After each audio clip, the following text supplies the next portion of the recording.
Finally 6.73 seconds कृति। वाह, कृति आ गई है दौड़ते हुए यहाँ पर हॉट सीट के ऊपर। काफी देर से ये प्रयत्न कर रहे थे। हमारे सामने कृति रंजना जी आ गई। ये तेजपुर आसाम से हैं और ये 5वीं कक्षा में पढ़ती हैं, 5th स्टैंडर्ड में ये पढ़ रही हैं। आपको अपने नाम का अर्थ मालूम है क्या होता है Kriti? Yes sir. Sir Kriti मतलब it's a measurement of time. Kriti मतलब एक मोमेंट होता है। कृति रंजना का मतलब moment of happiness. Moment of happiness. आपने देखा होगा कृति जी कि हमारे ये जो कंप्यूटर जी है, जितने भी कंटेस्टेंट्स आए हैं उनके वो दिमाग को स्कैन करते हैं। तो अच्छा ऐसा है। सर ये बहुत इंटेलिजेंट है। अरे कंप्यूटर जी, कृति का जो ये ऊपर है ना खोपड़ी, इसको स्कैन किया जाए।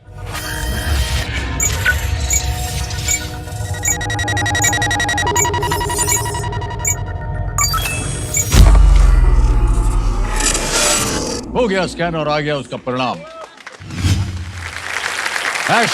#चैटरबॉक्स। कृति रंजना नाम है, क्लास 6 स्टैंडर्ड में, लोकेशन पे।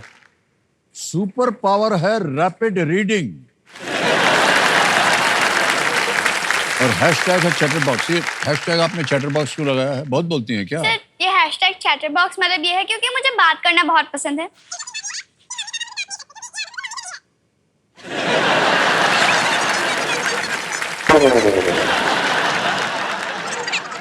क्लास 1 से 5 तक आज तक जितने भी पीटीएम हुए हैं उनमें सारे टीचर्स ने एक ही कंप्लेन डाला है। सिर्फ ये नहीं कि कृति पढ़ाई नहीं करती, कृति बदमाशी करती है, वो सब नहीं। कृति बात बहुत करती है। पहले से ही हमको सावधानी दे दी कि जब भी हम आपकी तरफ देखेंगे आप बात करना शुरू कर दीजिएगा, अभी मत बोलिएगा। हाँ ओके, अब आप देखते हैं ये जो सुपर पावर है कृति, ये है रैपिड रीडिंग। ये क्या है? सर जैसे मैं बात करती हूँ, मुझे किताब पढ़ना भी बहुत पसंद है। मतलब हमारे घर में एक सोफा में एक कॉर्नर है, उसी कॉर्नर पर मैं बैठकर किताब पढ़ती हूँ। 200-300 पेजेस का बुक एक दिन में खत्म कर देती हूँ। जब तक एक दिन में? 1-2 दिन, जब तक किताब खत्म नहीं होता बैठी रहती हूँ वहाँ पर। और केबीसी को बोलते हैं ना, ये ज्ञान का मंच है, ज्ञान का भंडार है। मेरे पास अपना एक पर्सनल ज्ञान का भंडार है जिसमें 327 बुक्स हैं। हाँ 327 बुक्स। आजकल की पीढ़ी देखिए। ओके, आपके साथ में आपके जैसे हमने कहा था माता पिता आए और बीच में आपकी शायद ये छोटी बहन है। यस। नमस्ते नमस्ते नमस्ते। आपका नाम क्या है बताइए? स्वाति रंजना। स्वाति रंजना। और आप दोनों का माता पिता का बहुत बहुत स्वागत हमारे इस कार्यक्रम में। कृति जी, जल्दी से आपके सामने अब हम जो खेल के नियम है वो समझा दें आपको। हालांकि आपको तो पता है। ये 3 लाइफलाइंस रखी हुई हैं, इनके बारे में ध्यान रखिएगा आप। एक है ऑडियंस पोल, दूसरी है ज्ञानास्त्र, आखिरी लाइफलाइन है आस्क द एक्सपर्ट। हमारे जो एक्सपर्ट है उनके साथ आपका एक बार परिचय करवा दूं। अमीश जी हमारे आज के एक्सपर्ट है और अमीश जी मैं चाहूंगा कि एक बार फिर आप हमारे सामने प्रस्तुत हों। अमीश जी हमारे सामने कृति बैठी हैं और ऑल द बेस्ट कृति। और ये जब भी आपके जरूरत पड़ेगी तो इनकी सहायता कीजिएगा। बिग हैंड फॉर अमीश जी एक बार फिर। ऑलराइट देवियों सन्नो, लेट्स प्ले कौन बनेगा करोड़पति। अब आएगा आपके सामने 12वां प्रश्न। 12,50,000 पॉइंट जीतने के लिए एक लाइफलाइन, बहुत ही महत्वपूर्ण लाइफलाइन अभी भी जीवित है। 12वां प्रश्न आपके सामने ये रहा कृति। –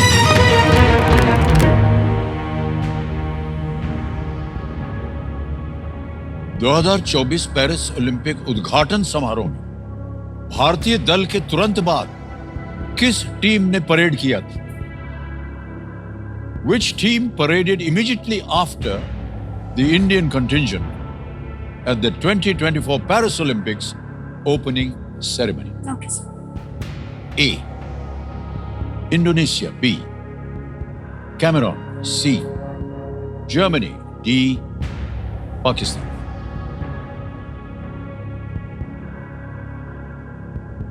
Cameroon, Pakistan, Germany, Indonesia. Olympics के ओपनिंग सेरेमनी जो होता है वो अल्फाबेट वाइज होते हैं। फ्रांस में आई थिंक इंग्लिश वाला अल्फाबेट यूज होता है, तो इंडिया के बाद आई थिंक इंडोनेशिया आएगा।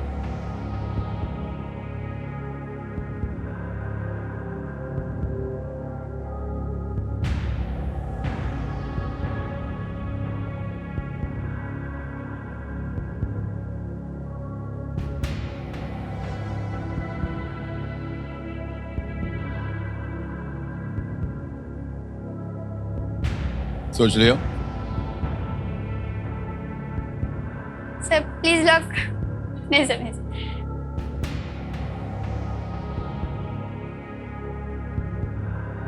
Please lock option A, Indonesia. Okay, A Indonesia.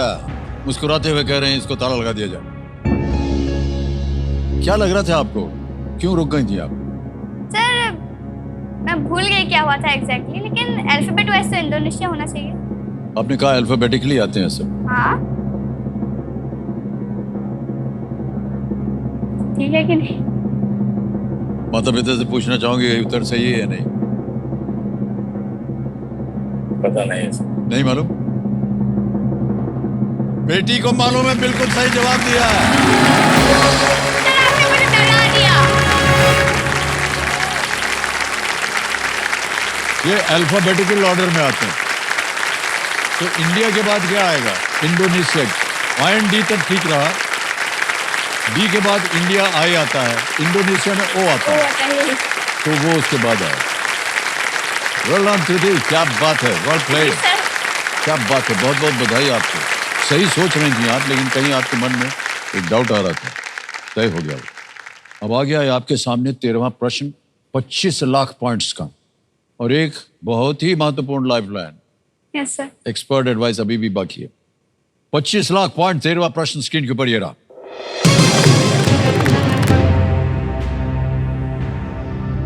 Pursed Spencer द्वारा किया गया कौन सा आविष्कार द्वितीय विश्व युद्ध के दौरान उनके अनुसंधान का आकस्मिक परिणाम था? What invention by Percy Spencer was an accidental outcome of his research during World War II? And here are the options. A, vacuum cleaner. B, refrigerator. C, pressure cooker. D, microwave oven. तो मैंने पढ़ा है कहीं पर। क्या invent क्या था? Percy Spencer.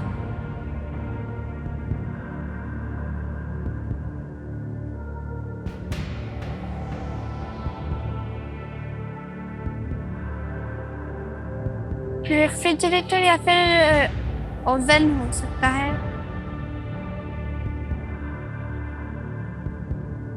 कष्ट हो रहा हो, आपके पास लाइफलाइन है, बहुत ही महत्वपूर्ण, बहुत ही इंपॉर्टेंट, बहुत ही अच्छी लाइफलाइन। Sir lifeline. लाइफलाइन लेंगे? Lifeline, एक्सपर्ट एडवाइस की जो लाइफलाइन है, इसको लेना चाहेंगे त्रिति जी, इसको अंकित कर दिया जाए। And video call and expert पे अमीश जी, एक बार बारी आ गई आपकी फिर से, और मदद कीजिए आप त्रिति जी की। अमीश नमस्ते जी सर। प्रणाम, एक बार फिर आपका स्वागत हमारे कार्यक्रम में। और त्रिति जी आपसे एक प्रश्न का उत्तर मांग रहे हैं, उनकी आवाज में वो प्रश्न आएगा और 4 ऑप्शन, जैसा कि आपको मालूम है। त्रिति तैयार है? आपका समय शुरू होता है अब। So what invention by Percy Spencer was an accidental outcome of his research during World War II? What invention by Percy Spencer was an accidental outcome of his research during World War II? Options A, vacuum cleaner. Option B, refrigerator. Option C, pressure cooker. Option D, microwave oven.